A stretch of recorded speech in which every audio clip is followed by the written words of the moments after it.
There is no status change for Lathan Ransom, and he was also nowhere to be seen on Wednesday after practice. That's where snap judgments will begin on a Woody Wednesday. He's Bill Landis. I'm Austin Ward. Seems pretty unlikely to me, Bill, that Lathan Ransom is going to be playing on Saturday. We don't know for sure. We'll wait. We'll hear, I guess, maybe around 10 a.m. on Saturday if his name is on the out list. But I don't really – I'd be surprised if he is playing on Saturday, and it seems like maybe for a couple weeks that could be the case. As a guy who's ever been labeled as day-to-day by Ryan Day actually played that week, I can't think of an instance of that occurring off the top of my head. And that was the designation that Ryan Day gave Lathan Ransom on Wednesday night. So yeah, I would expect him not to play. And then he said it's not long term, but that can also mean anything. So we didn't see him tonight, and I don't expect him to play this week. Yeah, he's usually one of the last players off the practice field. Didn't see any. He wasn't at the start of that line, and then Caleb Downs was out on the practice field right over to my left for about 45 minutes. He was working by himself after this practice. So, we know that Caleb Downs is healthy. And then Ryan Day was asked for update about Lathan Ransom. As you said, he only mentioned day-to-day. And then he sort of went into a list of 4 guys who I think maybe we could see lining up.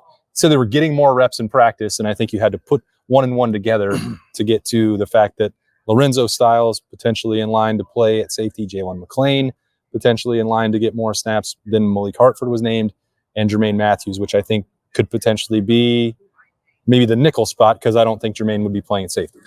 I don't think Jermaine would be playing safety. I think he could play nickel if they decide to bump back Jordan Hancock. I also think Jermaine Matthews could maybe just play a little more corner this year. I think it was interesting to me that Ryan Day described Bennett Christian as a guy who's just like ready to play. It's time for him to play. And I think Jermaine Matthews has been that since last year. Yeah. So if you have a guy who's that good, why not play him? So, and maybe Davis Ninkmanosa and Denzel Burke could use the breather from time to time too, right? So I don't know if the mention of Jermaine Matthews, or I don't know how much that was tied to Lathan Ransom, I guess. Okay. I would say that maybe he could play regardless of what that situation ends up being. That's interesting. Yeah, you're probably right about that, because Jordan Hancock was not mentioned in that group. We know that he could be considered for that safety role as well. So we'll see what that looks like on Saturday. But, again, if you're talking about an opportunity that Ohio State had, not calling that a silver lining, they've had 2 weeks to prepare for the possibility that Lathan Ransom would not be playing on Saturday against Nebraska, or potentially even beyond that against Penn State. So there have been an abundance of reps, and then now an opportunity for one of these guys to seize a moment.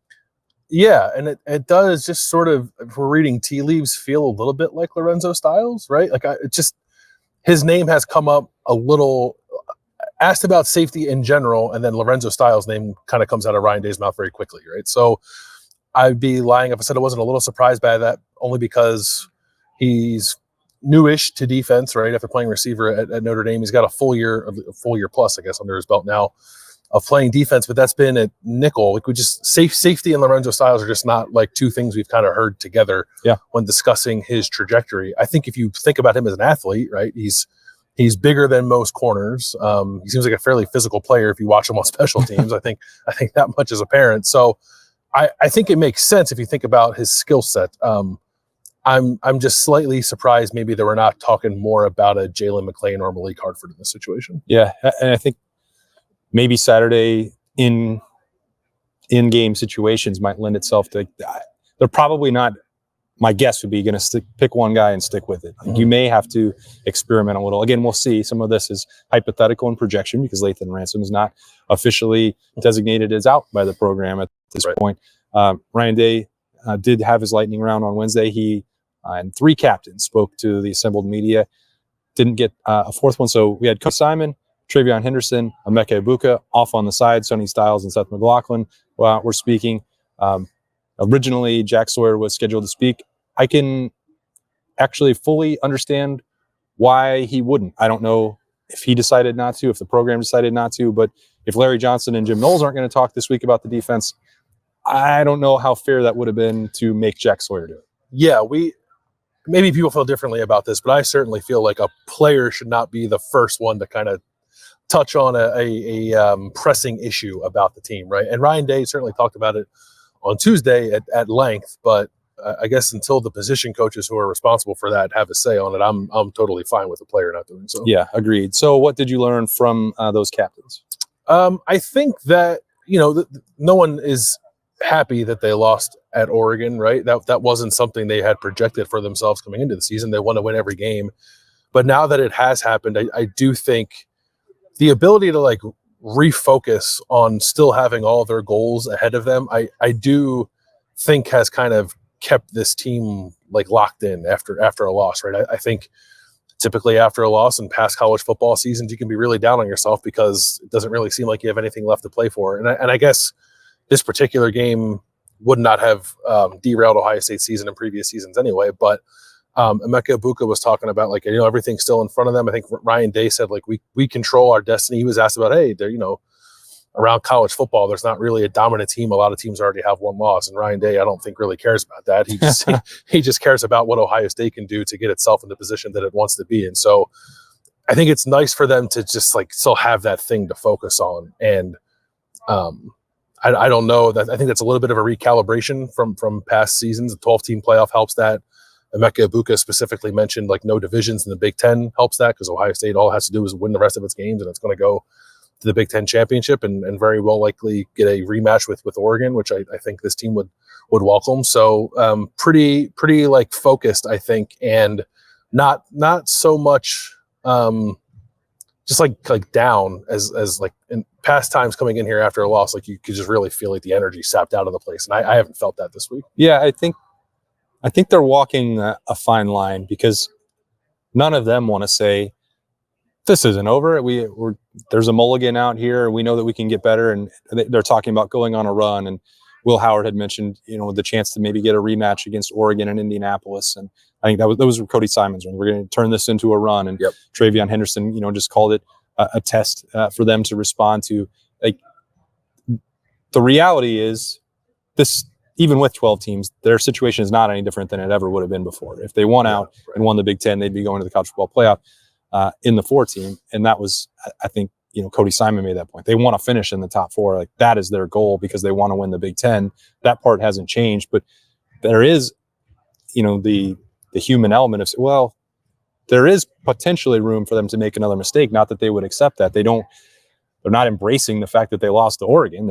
This is their new reality, that they are a one-loss team that still wants to win the Big Ten and beat Michigan at the end of November. So like, they're trying to live in both worlds while recognizing that they can't play like that again because that would open up a whole new host of questions for them. Right. And I think Will Howard put that well on Tuesday when he said like this needs to be a thing that sort of, I don't even know, like reignites the fire applies because it's not like they played all that poorly against Oregon. Like they lost, and there were reasons that were within their control why they lost that they certainly could have changed and had a different outcome. But I don't think they like totally need to rethink the way they're playing football here either. So that probably helps them focus as well. And Ryan Day said, I think like last Tuesday, they allowed themselves to sort of ruminate on that a little bit, that what happened in Eugene sucked and that everything is still ahead of them, and to kind of get your mind right. And then when they got back on the practice field on Wednesday, it was like full steam ahead to this game on Saturday in Nebraska and then what comes after. Yeah, it was put to me by one person coming off the field. There's like,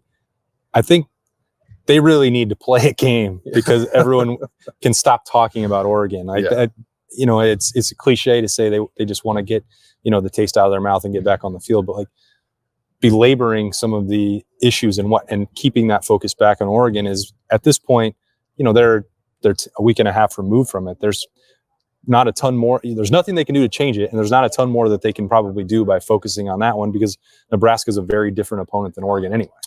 Yeah, it is. I mean, you learn stuff from it, but you can't. I think Ryan Day said it right. Like, you can't dwell on it. I think it can sit there and like motivate you a little bit, but I also don't think you can like replay whatever issues popped up in that game through your mind as you're going through the rest of the season. It does seem like though that maybe that game will change a little bit some of what they do moving forward. Ryan Day certainly hinted at that on Tuesday, but even then Cody Simon tonight was asked about getting after the quarterback specifically, and he said maybe we've been a little stagnant, maybe we need to change up those looks a little bit. So it's not like they're standing pat off of that game necessarily. They are focused on changing the things where they came up a little short there, but it's not like they were coming up short across the board either. Kudos to Cody Simon for choosing stagnant and not antiquated. I mean, he had us thesaurus out dancing around it. You don't want to bring that back up. So that's a fresh wound still for Ohio State there.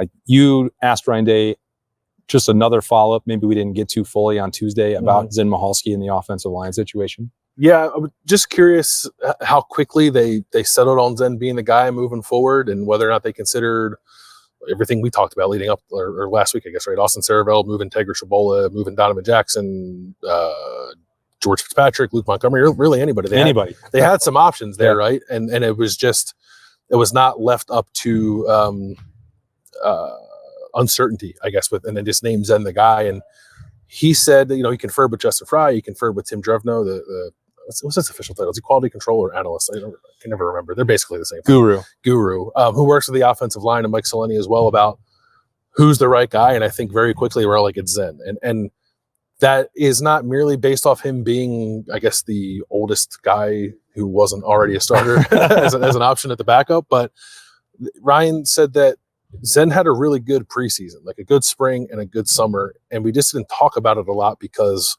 Josh Simmons was there and what's there to talk about. But I think some of that stuff is coming out now, that they were pleased with the work that Zen put in the offseason. And that's why they're so confident in his ability to go out there and do it this week against Nebraska and moving forward. So, I think that's good. I think there's no shortage of confidence in him from anybody we've talked to. And I thought it was interesting too, walking off the practice field, like Chip Kelly was waiting for him by one of the garage doors and like dapped him up, and they walked off the field together having a conversation about something. But they're pumping him up and getting him ready, but I also think they're confident in him because of what they've seen from him in practice. Yeah. Travion Henderson called him, a great tackle. Now we're going to see, like, the sample size is relatively small. He was thrown out there in an adverse situation at Oregon, a little bit of a mixed bag, which is exactly what you'd expect. But now you have 2 weeks of practice on top of that, whether that's, talking with Chip Kelly coming off the field, whether that's getting in there with Justin Fry, Mike Soleni, Tim Drevno, the whole crew, conversations with Will Howard. We're going to have more to evaluate from him in a full-time basis starting on Saturday. Be a lot of attention, I think, on both lines, which I believe you've mentioned once or twice the games are won in the trenches. So I just learned that at a very young age. It's always stuck with me that's where the football game is won. That's new to me, but that's where I'll be putting my binoculars on that. Me too. Offensive line and defensive line. Hopefully I can remember to bring them to the game. Yeah. It'll be your first time in the stadium all year. It will be. Yeah. I can't wait. I'm looking forward to it. I'm going to feel so much smarter with you next to me. I just can't. I'm not going to shut up because I'm going to. The thing about it is I've also not had anyone to talk to during games. Yeah. So maybe I'll be a little annoying. No, we'll talk about that maybe on Freaky Friday for what the experience has been like. But this has been Snap Judgments on a Wednesday night, a Woody Wednesday. Thanks for joining us in here on the podcast. He's Bill Landis. I'm Austin Ward. We'll talk to you again tomorrow. See ya.